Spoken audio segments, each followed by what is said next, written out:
नमस्कार मित्रों, आपका स्वागत है हमारे इस चैनल पे। यहाँ पर आपको धार्मिक ज्ञान बताया जाएगा। हिंदू धर्म के अनुसार कैलाश पर महादेव, ब्रह्मलोक में ब्रह्मदेव बसते हैं। उसी तरह भगवान विष्णु का निवास वैकुंठ में बताया गया है। वैकुंठ लोक की स्थिति 3 जगह बताई गई है: धरती पर, समुद्र में और स्वर्ग के ऊपर। वैकुंठ को विष्णुलोक और वैकुंठ सागर भी कहते हैं। भगवान श्री कृष्ण के बाद इसे गोलोक भी कहने लगे। क्योंकि श्री कृष्ण और विष्णु एक ही हैं, इसीलिए श्री कृष्ण के निवास स्थान को भी वैकुंठ कहा जाता है। पहला वैकुंठ धाम। धरती पर बद्रीनाथ, जगन्नाथ और द्वारिकापुरी को भी वैकुंठ धाम कहा जाता है। चारों धामों में सर्वश्रेष्ठ हिंदुओं का सबसे पावन तीर्थ बद्रीनाथ नर और नारायण पर्वत श्रृंखलाओं से घिरा अलकनंदा नदी के बाएं तट पर नीलकंठ पर्वत श्रृंखला की पृष्ठभूमि पर स्थित है। भारत के उत्तर में स्थित यह मंदिर भगवान विष्णु का दरबार माना जाता है। बद्रीनाथ धाम में सनातन धर्म के सर्वश्रेष्ठ आराध्य देव श्री बद्रीनारायण भगवान के 5 स्वरूपों की पूजा अर्चना होती है। विष्णु के इन 5 रूपों को पंच बद्री के नाम से जाना जाता है: श्री विशाल बद्री, श्री योगध्यान बद्री, श्री भविष्य बद्री, श्री वृद्ध बद्री और श्री आदि बद्री। बद्रीनाथ के अलावा द्वारिका और जगन्नाथपुरी को भी वैकुंठ धाम कहा जाता है।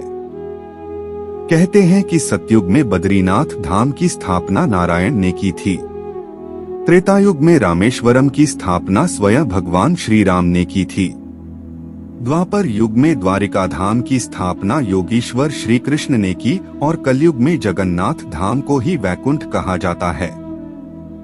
पुराणों में धरती के वैकुंठ के नाम से अंकित जगन्नाथपुरी का मंदिर समस्त दुनिया में प्रसिद्ध है।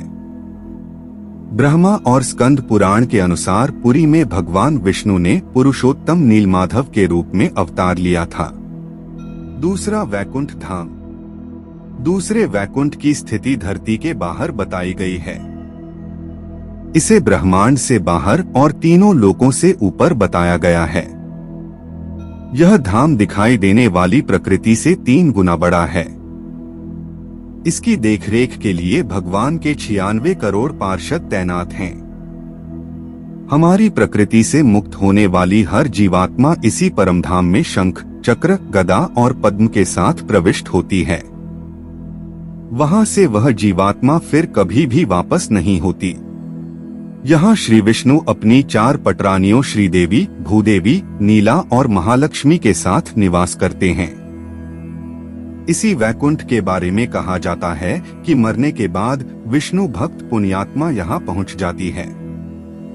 पुराणों के अनुसार इस वैकुंठ की स्थिति हमारे ब्रह्मांड के परे है। जीवात्मा जब उस वैकुंठ की यात्रा करती है तो उसको विदा देने के लिए मार्ग में समय के देवता, प्रहर के देवता, दिवस के देवता, रात्रि के देवता, दिन के देवता, ग्रहों के देवता, नक्षत्रों के देवता, माह के देवता, मौसम के देवता, पक्ष के देवता, उत्तरायण के देवता, दक्षिणायन के देवता, सभी तलों, अतल, सुतर, पाताल आदि के देवता, सभी 33 कोटि के देवता पहले उसे पुनः किसी योनि में धकेलने का प्रयास करते हैं या वैकुंठ जाने देने से रोकते हैं।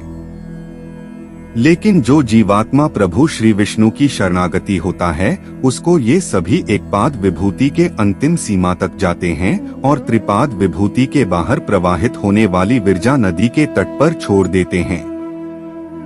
इसी एकपाद विभूति में हमारा संपूर्ण ब्रह्मांड और सारे लोक अवस्थित हैं। इस एकपाद विभूति की सीमा के बाद शुरू होता है वैकुंठ धाम। पौराणिक मान्यता है कि इसी वैकुंठ धाम और एकपाद विभूति के मध्य विरजा नामक एक नदी बहती है। इस नदी से ही त्रिपाद विभूति शुरू होती है, जो वैकुंठ लोक है। मुक्त होने वाली जीवात्मा को जब सभी देवता विरजा नदी तक छोड़कर जाते हैं, तब वह जीवात्मा नदी में डुबकी लगाकर उस पार चली जाती है। उस पार से पार्षदगण उसको सीधे श्रीहरि विष्णु के पास ले जाते हैं। वहां वह उनके दर्शन करके परम आनंद को प्राप्त करता है। इस प्रकार त्रिपाद विभूति में ही वह जीवात्मा सदा के लिए स्थापित हो जाती है। पुराणों में इस वैकुंठ धाम का बड़ा ही रोचक चित्रण किया गया है। हे अर्जुन, अव्यक्त अक्षर इस नाम से कहा गया है। उसी अक्षर नामक अव्यक्त भाव को परमति कहते हैं तथा जिस सनातन अव्यक्त भाव को प्राप्त होकर मनुष्य वापस नहीं आते, वह मेरा परम धाम है। तीसरा वैकुंठ धाम। भगवान श्री कृष्ण ने द्वारिका के बाद एक और नगर बसाया था जिसे वैकुंठ कहा जाता था।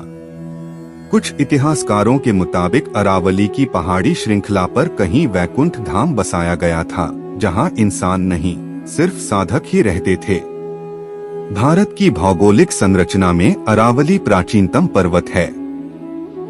भूशास्त्र के अनुसार भारत का सबसे प्राचीन पर्वत अरावली का पर्वत है।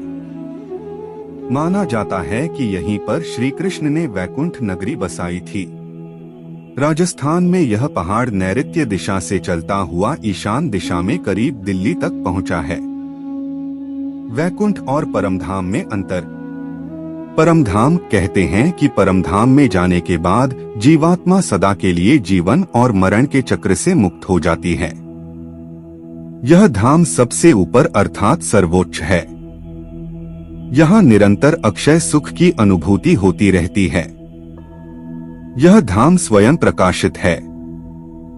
यहाँ न सुख है और न दुख, यहाँ बस परम आनंद ही है। मान्यता है कि इस धाम में जीवात्मा कुछ काल के लिए आनंद और सुख को प्राप्त करती है, लेकिन सुख भोगने के बाद उसे पुनः मृत्युलोक में आना होता है। इस स्थान को स्वर्ग से ऊपर बताया गया है। वैकुंठ के ऊपर कैलाश पर्वत है।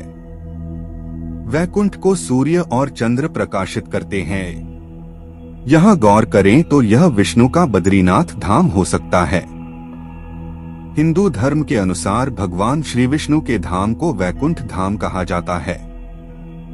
आपने 4 धामों के नाम तो सुने ही होंगे, बद्रीनाथ, द्वारिका, जगन्नाथ और रामेश्वरम। इसमें से बद्रीनाथ धाम भगवान विष्णु का धाम है। मान्यता के अनुसार इसे भी वैकुंठ कहा जाता है।